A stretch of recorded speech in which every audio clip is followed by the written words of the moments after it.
Muito bem, meus irmãos, estamos aqui de volta. Mais uma escola bíblica dominical. Não podemos ter na semana passada.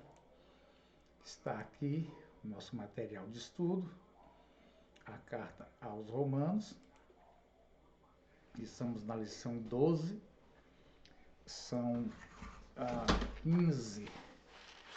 15 lições. Vou mostrar aqui para você. São 15 lições que nós vamos ver até fechar essa carta toda, né? Nós temos aqui, inclusive, os itens, para você ver aqui o tema das lições. Estamos na 12, a 13, questões práticas da vida cristã, a 14, o cristão e a cidadania, 15, Paulo e a liberdade cristã, 16, o ministério de Paulo e 17. Na verdade, são 17 lições que nós vamos ver. Então, estamos aqui hoje na lição 12, né? A segunda parte da lição. Essa lição pegou capítulo 10 e capítulo 11, né? Então, na verdade, ela tem também várias divisões esse capítulo 11. Nós vamos pegar aqui do 1 ao 32, mas oramos primeiro. Bendito Deus, Santo Pai, Senhor, aleluias dos céus e da terra, a Ti, Jesus, foi dado todo o poder e toda a autoridade nos céus e na terra, Senhor.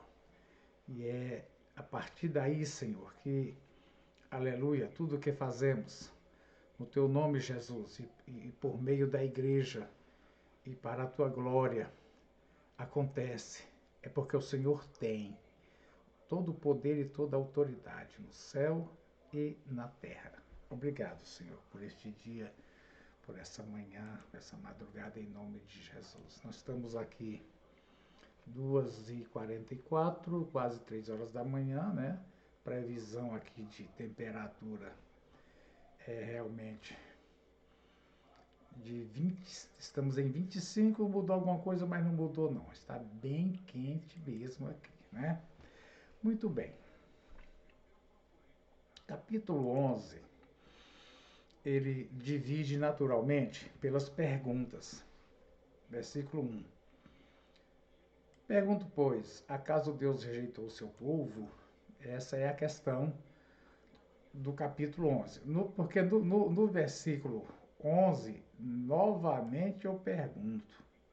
Então, nós temos aqui uma divisão natural do texto, né? Uma pergunta, e a consideração da pergunta, nova pergunta, consideração da pergunta, e o tema principal aqui é o que quer dizer todo Israel será salvo, né? Que vai do 25 até o 32, aqui tem um hino. Temos um hino, temos que ver depois esse hino, de onde ele veio, se Paulo é o autor, se já existia, etc. Então, irmãos, a questão aqui é, capítulo 10, né? O desejo de Paulo pela salvação deles, né? Termina esse capítulo 10, mas a respeito de Israel ele diz, ele, o Senhor, o tempo todo. Esse tempo todo aqui, ele significa todo dia, todo dia, todo dia estendia as mãos a um povo desobediente e rebelde. Essa citação aqui, ó, é de Isaías 65, 2. Isaías 60, todo dia estendia as mãos a um povo desobediente e rebelde. Então fica a pergunta, sendo assim, Deus rejeitou o seu povo? O tema da lição de hoje, e com base em Romanos 11, é bem aquela, qual é a situação do judeu hoje? Né? O judeu, vamos entender, o judeu não cristão, o judeu raça, né? Israel aqui significa raça. nos dias de Paulo e no dia de hoje a gente chama tudo de judeu, né? Então a pergunta é qual é a situação deles, né, perante a palavra, perante a salvação, e perante Deus. Então, quando Paulo veio ensinando, até o capítulo 10, estamos no capítulo 11,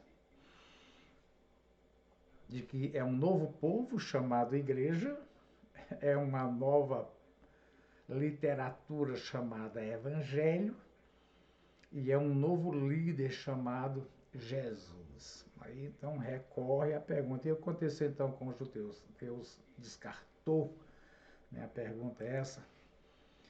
Aí vem os argumentos, irmão, e Paulo, logicamente, ele responde: de maneira nenhuma. Deus não rejeitou o seu povo. Lembra de novo, nós estamos falando de povo, né? O Israel como povo, e é diferente, né? Você vai entender isso bem. Israel como povo e judeus como indivíduos. Aquela questão de que Deus elegeu um povo. E nesse povo, então, estão os indivíduos. A pergunta que certamente Paulo coloca é porque ele estava ouvindo: Deus rejeitou o povo dele, quer dizer, todos os indivíduos, de maneira nenhuma. E aqui vem então os argumentos de Paulo, né? Ele aqui vem colocando, né? No versículo 1 e no versículo 11. Aí vem: a rejeição de Israel existe, mas não foi total e nem definitiva. Esse é o tema do capítulo 11. A rejeição não foi total. E então aqui, irmão, ele vem trazendo 4 provas, né, de que Deus não rejeitou o seu povo. Primeiro, a prova pessoal, porque Paulo diz aqui, ó: eu mesmo sou israelita, descendente de Abraão e da tribo de Benjamim. Então, se Deus rejeitou o povo judeu, Paulo não foi rejeitado, né? Deus não rejeitou o seu povo, qual de antemão conheceu. Essa expressão aqui, de antemão conheceu, né? Ela é a mesma coisa de que, como diz no capítulo 8, que Deus conheceu antes, que ele predestinou e que ele chamou, que etc. Então, essa expressão aqui, o povo que Deus conheceu antes, é a mesma coisa o povo que Deus elegeu, né? Então, como diz aqui a nossa lição, primeiro, Paulo baseia-se em que Deus não rejeitou o povo judeu, porque sendo ele judeu, ou ele diz aqui israelita, né? Eu estou aqui. Então, se eu estou aqui é porque Deus não rejeitou. Aí ele vai para a prova teológica, né? Porque ele descreve aqui no versículo 2, aí no versículo 11, versículo 2, como o povo que Deus conheceu de antemão, né? E no versículo 11, de novo: acaso tropeçaram para acaso cair? De maneira nenhuma, de maneira nenhuma. A resposta é a mesma, né? É porque esse povo é o povo escolhido. O que Deus conheceu de antemão e o que Deus escolheu é a mesma coisa, né? Vem uma prova bíblica, ele traz aqui, ó. Ele traz aqui Elias como exemplo. Vocês não sabem como Elias chamou a Deus contra Israel conforme a Escritura, né? Essa passagem aqui está lá em Reis. Ó, não quer ir, mas ela vai aqui mostrar para a gente onde é que está essa passagem. Não vai. Mas está em Reis. Você conhece a passagem. Quando Elias, né? Paulo cita Elias, depois de ter executado os profetas de Baal lá no Monte Carmelo. Aí ele é perseguido por Jezabel e temendo Jezabel, ele vai se esconder, vai fugir, pensa até em morrer e tal. Então, ele diz assim: Senhor, mataram os teus profetas, Elias, né, disse, e derrubaram os teus, sou o único que sobrou, e agora estão procurando matar-me. Muito bem. Qual foi a resposta de Deus? Reservei para mim 7.000 homens, que não dobraram os joelhos diante de Baal. Então aqui está pegando ali pelo capítulo e não pega aqui a referência. Aqui. Reis 19, 18. Aqui foi, né? Aqui foi. Isso, Reis 19, 10. Em Reis 19 que está toda essa história. Então, assim, hoje também, há um remanescente escolhido pela graça, né? Então, irmãos, são uma nova escritura, o Evangelho, né? Um novo povo, a igreja, um novo líder, Jesus, e uma nova forma de relacionar com Deus, que agora é pela graça. Há um remanescente, né? A ideia de um remanescente escolhido pela graça. E se é pela graça, já não é mais pelas obras. Se fosse, a graça não seria mais graça. Onde é que está isso aqui? Ó, é uma questão textual. Alguns manuscritos dizem, e são muitos, mas se é por obras, já não é mais a graça. Se assim fosse, as obras já não seriam obras, que é o contrário do que diz aqui, a graça não seria. Mas são muitos e importantes os manuscritos que trazem aquela outra leitura. Mas a maioria mesmo, que aceita essa aqui, se é pela graça, não é pelas obras. Então, irmãos, a questão de que esse povo é o povo que Deus conheceu de antemão, né? E hoje, Paulo está dizendo hoje, é o hoje dele, é o hoje nosso, hoje também é um remanescente escolhido pela graça. Onde está esse remanescente? Então, certamente aqui está falando dos judeus messiânicos, que no Brasil nós chamamos assim, judeus messiânicos. Eles aceitaram que Jesus de Nazaré é o Cristo, é o Messias, e servem, mas eles vivem, e eu acho isso correto, para judeu. Vive de acordo com a tradição, a cultura do Velho Testamento, toda aquela coisa. Então, há um remanescente. Aliás, quando Paulo escreve para a igreja em Roma, um dos motivos, você lembra desde o começo, é que havia uma considerável colônia de judeus cristãos na igreja em Roma, né? Tinha judeus cristãos. E os judeus tinham seus costumes de comida, de dias, de festa, essa coisa toda. E isso estava, vamos ver lá no capítulo 14, estava gerando uma contenda bem complicada entre os cristãos gentios e os cristãos judeus, né? Mas então, havia na igreja, chamados pela graça, aliás, toda a igreja, durante décadas, ela foi formada totalmente por judeus. Então, não é que Deus, assim, rejeitou, é que eles foram incorporados, né? Na verdade, juntou. O que mudou mesmo é que eram só judeus, agora judeus e gentios. Os judeus continuaram, creram em Jesus, uma grande parte deles, e os gentios também vieram. Mas você lembra que Paulo, quando ele fala de judeu, inclusive ele diz lá no começo, nos capítulos, o judeu primeiro, depois os gentios. Paulo fala assim, os judeus primeiro, eles vieram primeiro. Portanto, eles vieram de toda aquela cultura do Antigo Testamento, né? A gente fala de cultura judaico-cristã, né? A cultura judaica que nós cristãos gentios também trouxemos sobre família, higiene e uma série de coisas, né? Muito bem. Agora, então veja bem, a prova é a situação vivida no tempo de Elias, porque a pergunta aqui, Deus rejeitou o seu povo, cadê o povo? Aonde está o povo judeu? Aí é que, olha, Deus tem, como ele tinha no dia de Elias aí 7.000, ele tem hoje ainda. Então vem de novo, o método paulino de trabalhar fazendo perguntas. Que dizer então? Israel não conseguiu aquilo que tanto buscava, mas os eleitos obtiveram. Os demais foram endurecidos. Aí vem aqui, irmão, a palavra sobre o endurecimento.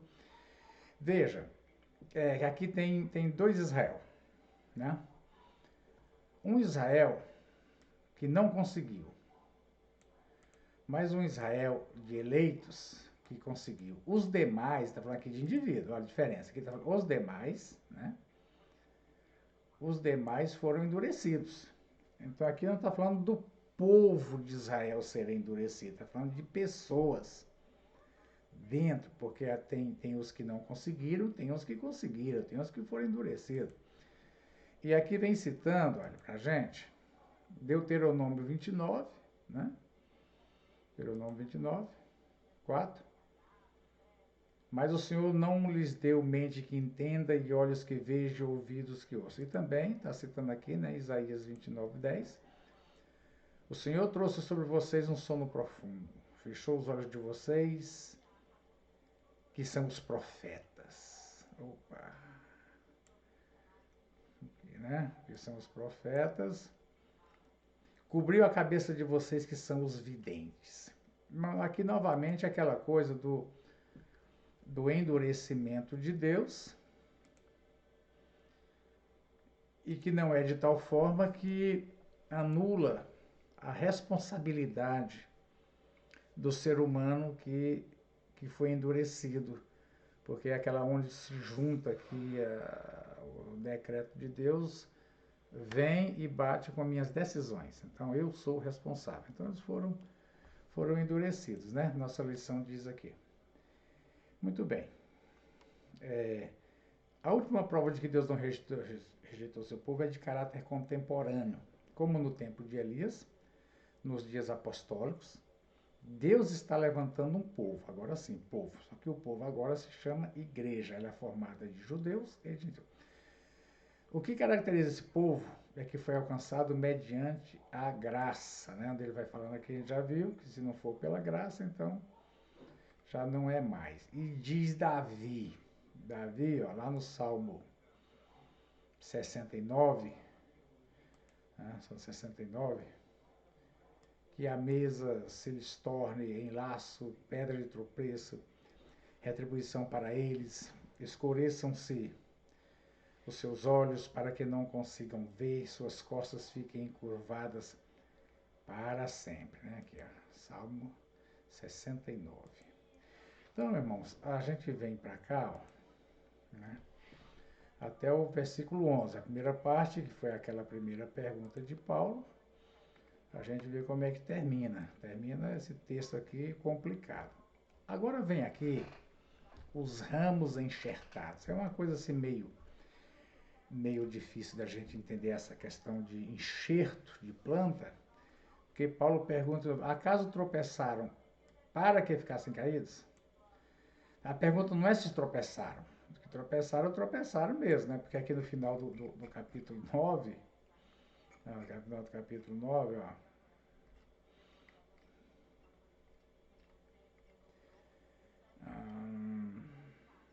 aqui, ó,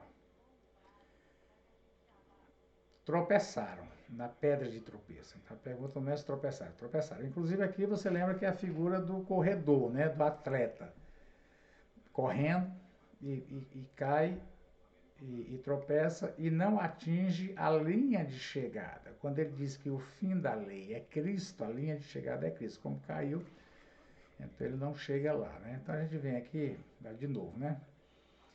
A pergunta não é se tropeçaram, mas tropeçaram para não levantar mais.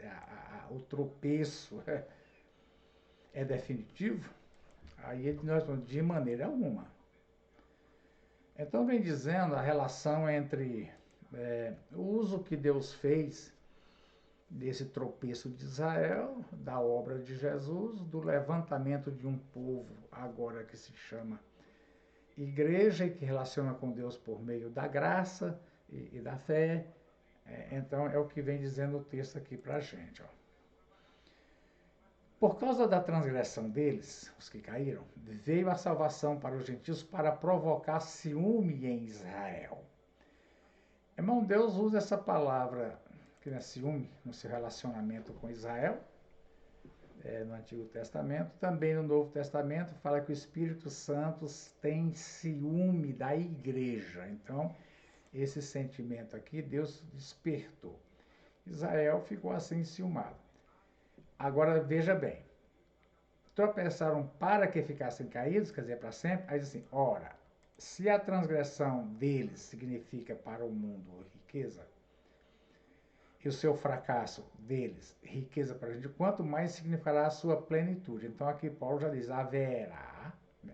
Caíram para que ficassem caídos para sempre. Não, virá a plenitude ainda de Israel. Nós ainda temos a última semana de Daniel, né? E no nosso entendimento, essa plenitude ela virá depois que a igreja for arrebatada. Nós temos que ver isso mais adiante.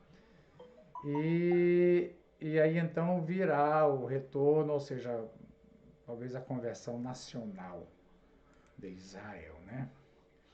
Então aqui, ó, depois de argumentar que Deus não rejeitou o seu povo, Paulo passa a tratar do futuro. Então, no presente, qual é o presente de Israel? O presente de Israel é que Deus não rejeitou. Ele ainda tem um povo, né? Tem aqui o caso de Elias e os 7.000 homens.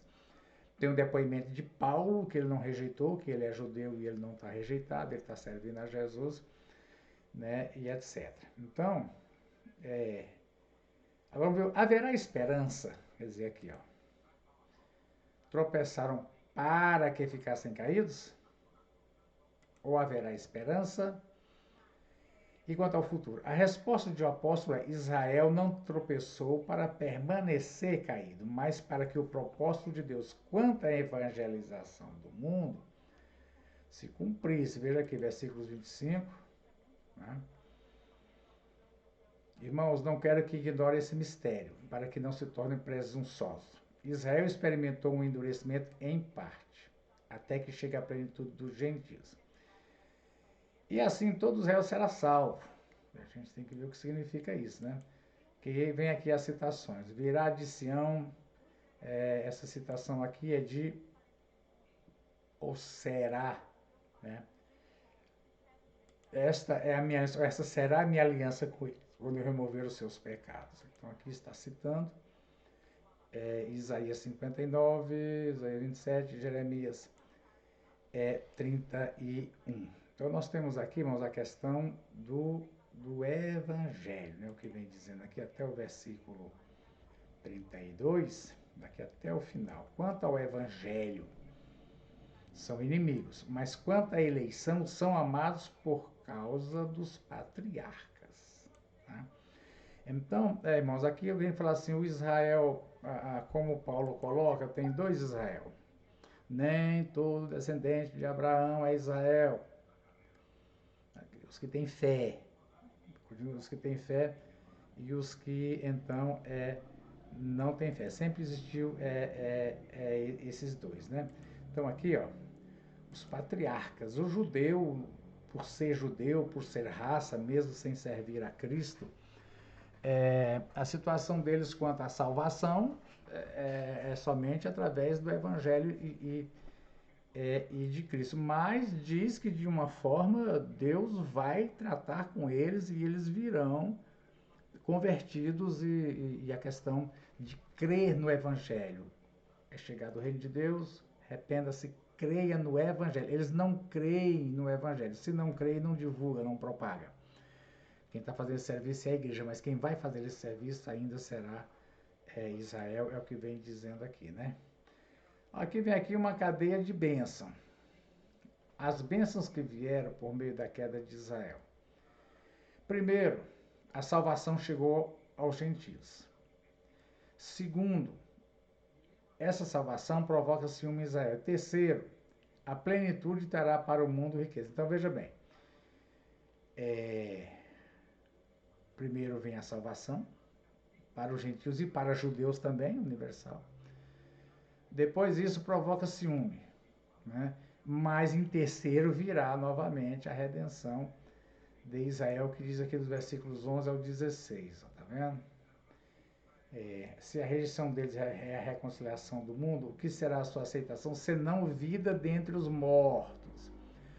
Ah, irmãos, aqui tem talvez um jogo, porque Jesus foi rejeitado. Jesus foi rejeitado, veio para o que era seu, os seus não receberam, né? Agora, os judeus são rejeitados, Deus os rejeita, né? E agora, Jesus viveu de dentre os mortos, né? Então aqui o que tudo indica é que é uma figura. Os judeus, qual é a situação dos judeus atual? Eles estão dentre os mortos, né? Morto espiritualmente, para Deus espiritualmente é morto, rejeitados e mortos. Então tem um jogo aqui entre Jesus, né, e esse povo judeu que haverá de se levantar dentre os mortos espirituais. Se é santa a parte da massa, que é oferecida como primeiros frutos, toda a massa o é também. E se a raiz é santa, os ramos também o serão. Aqui, irmãos, faz uma alusão ao Antigo Testamento, toda a vida, a vivência religiosa de Israel era agrícola. Eles faziam culto para plantar a semente, eles faziam culto para colher a produção e da colheita antes de comerem. Então, eles tiravam a parte da farinha, trigo, fosse separado, e fazia-se um bolo e oferecia aquele bolo como parte. O que acontece que diz aqui o que acontecia com o texto? Ó? A parte da massa, o restante da massa fica também santificado. É tipo o dízimo. Você tira uma parte para Deus, que é de Deus, a outra parte que ficou com você está santificada. Por meio da parte que foi entregue, o restante está santificado. Então, o alimento do judeu era santificado quando ele entregava uma parte, o restante era santificado. Agora vem uma pergunta aqui. A raiz. Se a raiz de Israel é santa, olha aqui, a raiz aqui foram os, a gente viu aqui, ó. A gente viu aqui, a raiz são os patriarcas, a raiz é Jesus, né? Então, irmãos, aqui, ó. Aqui. A raiz, né? Muito bem. A raiz é Abraão. A raiz é Abraão. E Abraão, ele é pai dos judeus e dos gentios. Pai na fé. Né? Todos os que creem, aí lá nos capítulos 4, 5, Paulo trabalhou a questão da fé de Abraão, são filhos de Abraão. Então, a raiz cristã e a raiz judaica são a mesma raiz. Né? Nós estamos enraizados do Antigo Testamento. É de lá que vieram as promessas e que o mistério da igreja estava ali e depois foi trabalhado. Dessa pergunta aqui também tem uns debates, que raiz é? Mas vem dizendo que se a raiz aqui são os patriarcas, né? Então, aqui, os ramos serão. Muito bem, então, irmão, ainda tem alguma coisa, Israel está nos projetos de Deus para um futuro. Então, de qualquer maneira, sabendo que é um projeto de Deus para esse povo, eu vou levar eles assim, mas até porque o que a gente encontra em Romanos, lá no capítulo 14, era o risco dos cristãos gentios que não tinham deveres com a cultura judaica, de alimento e de festa, etc, etc. E os judeus continuavam ali seguindo, como deve seguir até hoje, não para a salvação, mas pela cultura, pela história pela história deles, né? Então os crentes não judeus zombavam, chamavam eles de fraco, que não pode comer nada, que não pode fazer nada. Mesmo os cristãos e os outros de ignorantes, porque não entende o evangelho, não entende. Mas aqui então, irmãos, a palavra vem dizendo para nós, né? Olha, cuidado com a raiz deles, né? Agora, faz uma comparação aqui, irmão, de um enxerto. Se alguns ramos foram cortados, veja bem, Deus não mudou de oliveira. Deus não jogou fora. Alguns ramos aqui, então, irmão, vem falando de indivíduos, né? Deus não rejeitou o povo. Deus não rejeitou a oliveira. A oliveira é um símbolo de Israel, mas alguns ramos foram cortados. Então aqui está falando no individual, alguns judeus que não creram e foram cortados, porque agora é em Cristo mesmo, né? Não tem como não ser em Cristo.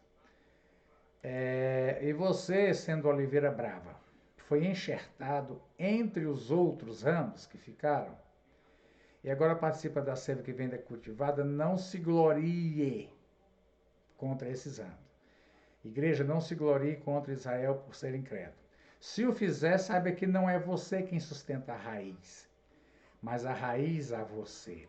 Então, nós temos uma cultura judaico-cristã. Cultura é coisa muitíssimo importante, principalmente quando estamos falando de cultura bíblica. Existe uma cultura bíblica. É perigoso porque a cultura não bíblica, né, o que nós estamos vendo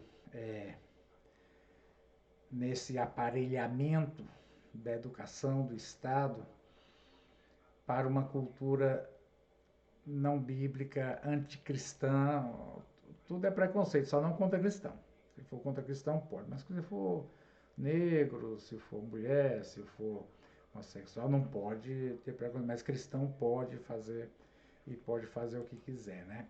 Então, veja bem, a cultura. Então, você dirá, os ramos foram cortados para que eu fosse enxertado, está certo. Eles, porém, os ramos, foram cortados devido à incredulidade, e você permanece pela fé. Não se orgulhe, mas tema, pois Deus, se Deus não poupou os ramos naturais, também não poupará você. Então, irmãos, aqui é aquela coisa dizendo igreja, entenda, Israel. Porque lá em Roma, o conflito de judeus e não judeus e uma certa discriminação dos judeus. A igreja não judaica estava discriminando até mesmo os cristãos. E a judeia fala, cuidado com isso aqui, né? Muito bem. Agora alguém vai dizer assim, alguém disse, esse Paulo ele não entende nada. Porque não se faz enxerto de uma planta braba num cavalo manso, é o contrário.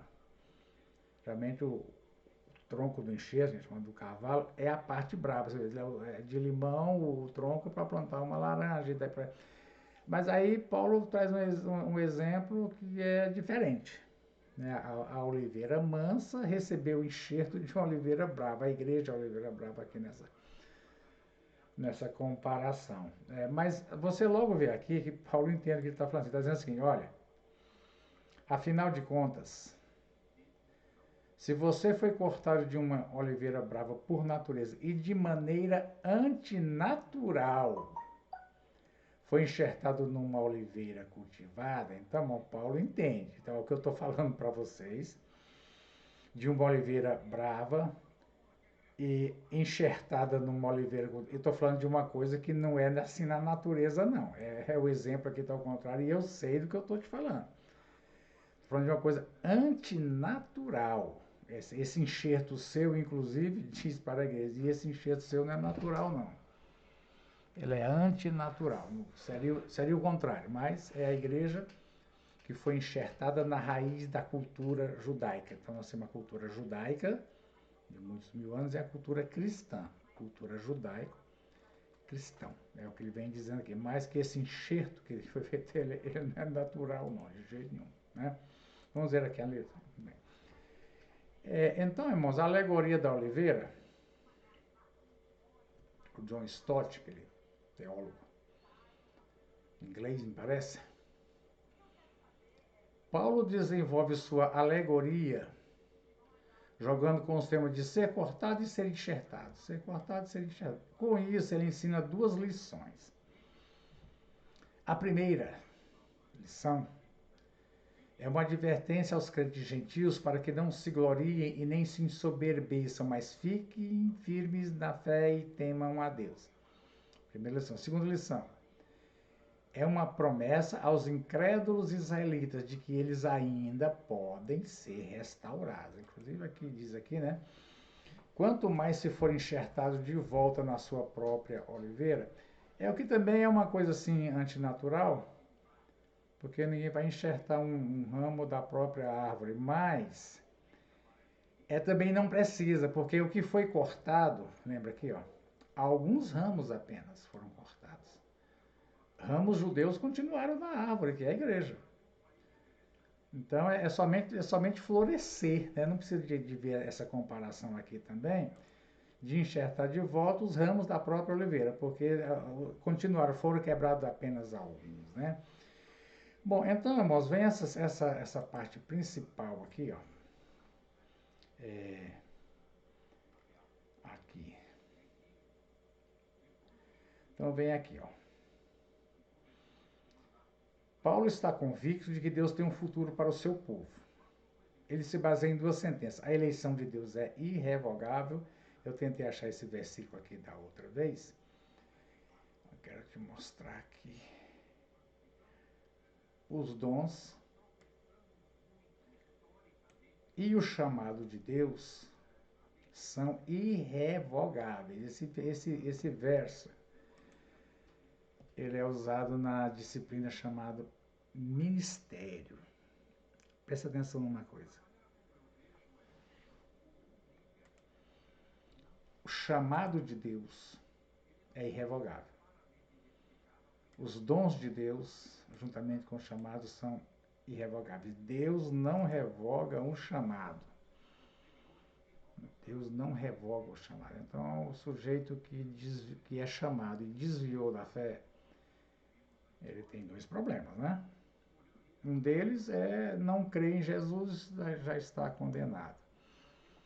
O outro é que, independente, Deus vai querer a prestação de conta do chamado que ele colocou sobre alguém e ele quer a produção. Porque Deus não revoga. Dons, né? Qual o dom que você recebeu? Deus. Em relação a Israel, também Deus não revoga. Né? Deus não revoga o chamado para ser o seu povo. Não foi anulado. O chamado permanece. Os dons de Deus permanecem disponíveis. Mas no momento, aqui, ó, assim como vocês que antes eram desobedientes a Deus, mas agora receberam misericórdia graças à desobediência deles, assim também agora eles se tornaram desobedientes, a fim de que também recebam agora. Não. Alguns manuscritos não dizem agora, para que recebam agora misericórdia, graças à misericórdia de Deus para com vocês.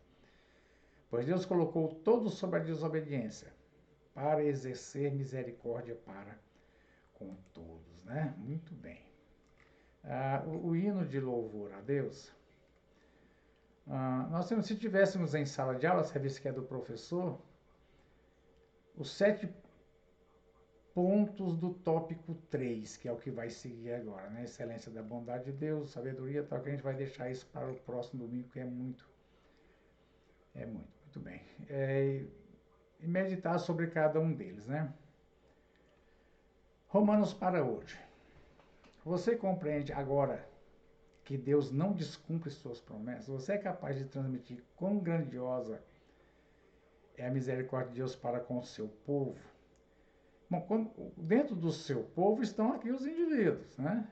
Deus trata com o povo, mas os indivíduos que estão dentro do povo, Deus trata exatamente com eles. Então, a nossa matéria aqui, né? Nós ficamos com essa colocação sobre, né, todo Israel será salvo. Tem vários sentidos.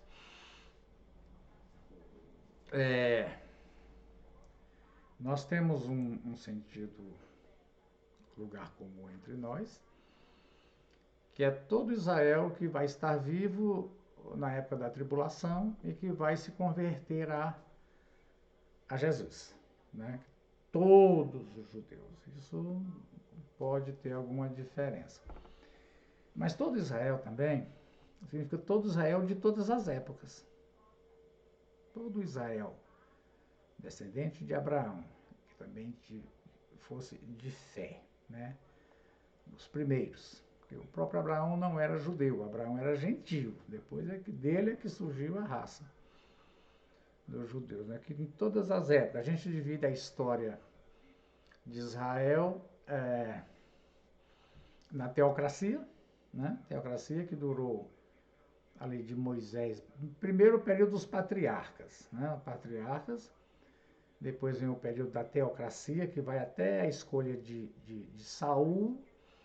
Aí nós temos o período da monarquia israelita, onde eles têm reis, né? Que vai de Davi até no final os livros de crônicas e tal. O que vem dizendo é que aí dentro desse meio tem um movimento profético, dentro da monarquia tem um movimento profético, né? Os profetas todos vieram no período da monarquia.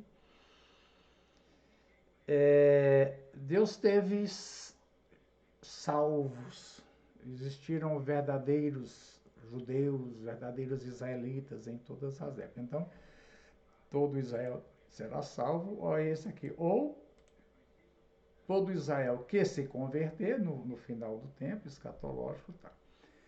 Muito bem, virá de ser um redentor que desviará de Jacó em piedade. Isso aqui é na semana de Daniel. E esta é ou será, né, a minha aliança com eles, quando eu remover os seus pecados. Aqui está citando Isaías, Jeremias principalmente esse texto aqui. Quando o Senhor diz assim, eu vou remover os pecados de Israel. Eu vou remover. Muito bem. Então, nós temos aqui esse anúncio. A nossa lição, ela pergunta sobre o futuro, né? Que é o futuro de Israel, é que Deus vai ainda lidar com eles.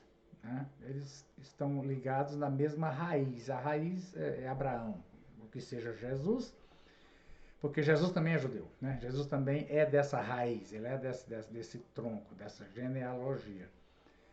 Então nós chegamos aqui, né, a resposta é não. Deus não rejeitou definitivamente, não é que Deus não rejeitou. A futuro caiu, mas não é para sempre. Vai se levantar. Essa é a palavra, né, aqui acerca desse futuro de Israel. Bom, a gente não vai conseguir entrar naquele hino, então vamos deixar para uma outra ocasião. Nós estamos terminando aqui essa lição. E lembra, né? A lição vem falando que as coisas com Deus é mais ou menos assim, né? Não é porque você pertence a um povo, que esse povo é chamado povo de Deus, que você automaticamente está ligado a Deus. Assim como o judeu, nem todo israelita é israelita. É o caso da igreja, né? Nem toda pessoa que se uniu, pelo menos à igreja visível, por meio do batismo, e pode até ser ativista da obra, mas nem todos são. Jesus dirá naquele dia, Mateus 7, eu não conheço vocês, né? Então fica esse aviso, que apesar de que Deus trabalha com o povo, mas o relacionamento de Deus é individual. Ele tem um povo, mas ele relaciona com pessoas. Ele também relaciona com o povo, ele faz obras que tem que usar o povo, e não apenas indivíduos separados. Mas quando se trata de fé, de comunhão, é individual. E diz Paulo, alguns ramos judeus foram quebrados, porque não tinham fé. E diz lá, e se você não tiver cuidado, você também pode ser quebrado aí dessa árvore, tá bom? Vamos orar. Santo Deus e bendito Pai, graças te damos, Senhor, por mais esta ocasião, analisando, estudando, aprendendo da tua palavra. Fica, meu Deus, com cada um dessas que estarão participando, Senhor, e que sejam abençoados, Pai, em nome de Jesus, meu Senhor, em nome de Jesus. Amém. Amém.